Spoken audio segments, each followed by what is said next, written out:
हाँ जी, मग आज बनवूया आपण दही तिखारी. तर दही तिखारी म्हणजे पोट जरासं बरं झाटलं नाही की मला असं चटपटीत खाऊसं वाटतं.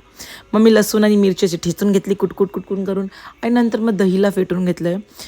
आता एका साईडला मी तेल असं गरम केलं, पण ते एवढं तापलं की सगळं माझ्यानी करपलून घेतलं. हे बघा असं. पण त्यामध्ये फक्त मसाला आणि जिरं टाकलेलं आहे फोडणीत आणि दही टाकलं. दही टाकल्यावर लगेच गॅस बंद करायचा आहे. गॅस बंद केला की मग असं मस्त मिक्स करून घ्या. दही तिखारी इज रेडी. मग सकाळी माझ्याकडे डोस्याचं पीठ उरलं तर मी पिठाचे डोसे काढले. म्हटलं आता चपातीचं मला खूप कंटाळा येतो. म्हटलं सगळं लेफ्ट ओव्हर खाते तर थोडंसं डोस्याचं पीठ पण लेफ्ट ओव्हरच आहे. फक्त गरम गरम डोसे काढलेत. आता त्याच्यामध्ये थोडंसं चीज टाकलं सो मला जास्त लेफ्ट ओव्हर फील नको व्हायला. पण ठीक आहे. चीज डोसा रेडी झाला आहे माझा.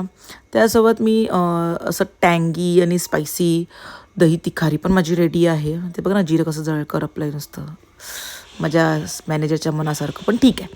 आता हे भाजी मुगाची आणि राईस. आता हे एवढं यम्मी झालेलं. पण तुम्ही पण ट्राय करा आणि तुमच्याकडे कुठच्या दहीची रेसिपी असेल तर मला कमेंटमध्ये सांगा. बाय.